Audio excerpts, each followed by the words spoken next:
Hey, Ben, it's Jared from downtown PA. Nice Hey, to talk Jared, to how's you it again. going, man? Thanks for the call, man. What's on your mind? Pretty good. I want to give a shout out to our comrades in Iraq who are fighting the ISIS dogs, if you will, and hopefully we can beat them back. Yep, Because I know as a gay man, I know exactly what my fate would be if I lived under ISIS.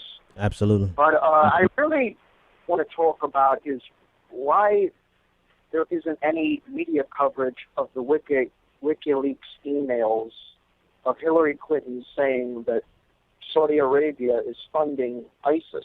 Mm, And yeah. now we have Obama, who is giving ISIS like $13 billion weapons sale, if memory serves correctly. It was something along that line. You mean given Saudi And the Arabia? mainstream, yeah, Okay, giving go. it to Saudi Arabia. Hmm. And I haven't heard. Well, I don't watch the mainstream media anymore. I have RT America on all the time at this point, and your show and a few others, and that's it. I don't turn on MSNBC, Fox News, CNN, any of that crap anymore. That's just Yeah. it's brainwashing at this point. You know what I mean? It's propaganda. No, You can't trust absolutely. it. It's the Clinton News Network. Yeah, no, And I they just I are have to not. agree. It's a Yeah. well, one, back to your main point. Your main point about the lack of coverage. I watched just enough, and I'm trying to find an image of Hillary Clinton because that's actually my next story. More about the Hillary Clinton emails and the FBI. But Jesus, my mic is a little different tonight. Let me adjust something here. I watched just enough mainstream media to find out what they're not reporting. Thanks for the call, man. To find out what they're not reporting. I try not to watch it a lot, but I have to because it's part of what I do is a media critique. It's kind of like when we have, this is the best answer I have for you. It's like when we have a disaster, a major disaster, like Dallas. Remember the Dallas shooting where so many police officers were killed? All that was on television all day, every day for that week was Dallas. Nothing else. And, because I don't know if they don't have confidence in their audience or if they're afraid that if they let up, their audience will go over to another station and watch this disaster porn, what is what we call it now. But the same thing is happening with Trump because Trump is disaster porn, right? So much is happening with just Trump. Trump does so many imbecilic things that it's hard to have an entire 30 minutes with a broad range of coverage. Now, that's just being benevolent, right? That's just being kind of nice. That's a nice interpretation. My words are escaping me tonight. I don't know why.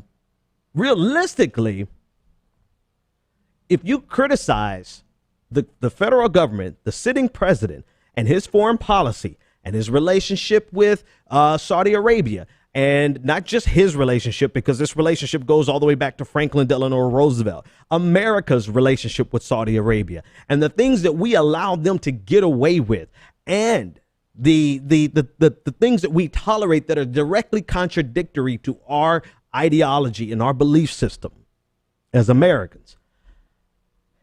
If you cover that in any substantive way, you're stepping on the toes of the people in power. And if you step on the toes of people in power, you lose access. Ask MSNBC around the time of Cenk Uygur, or better yet, ask Cenk Uygur, right? That's the clearest, most transparent version of how this works. You can't criticize the powers that be and not step on their toes and not lose access.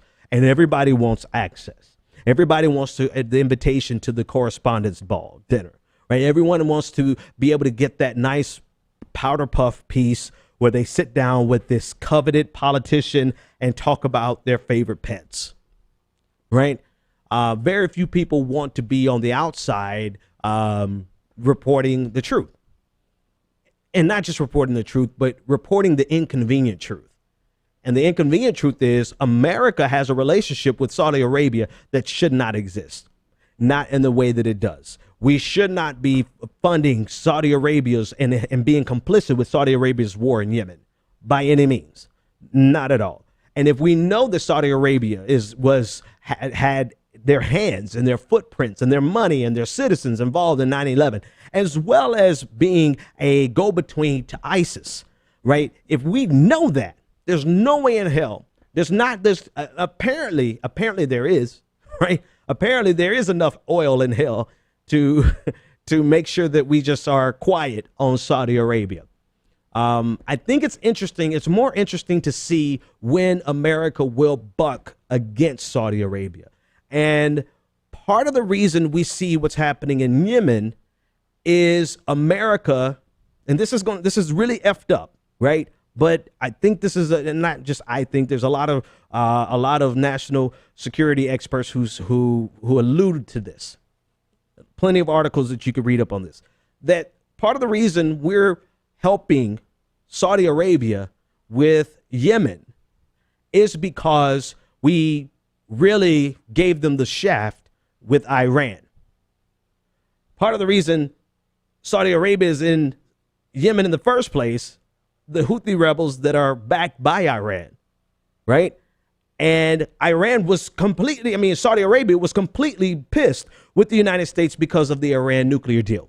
The Iran nuclear deal does not, Saudi Arabia wants a weak or destroyed Iran, at least this current regime. I'm sure they want a stable state, but they don't want it to be under the control of this current regime, right? But the Iran deal doesn't undermine the strength of the regime. The Iran deal actually strengthens Iran in the long run.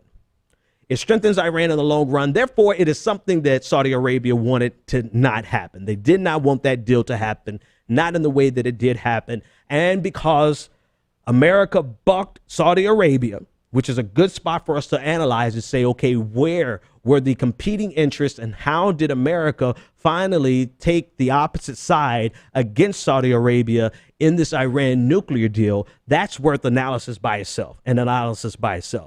But because we bucked them on A, we turned around and support them on B, which is the Yemen war, the quote unquote Yemen civil war. But it's really Saudi Arabia raining down hell on the Iranian-backed Houthi rebels. So to answer your question, why is there no coverage of it?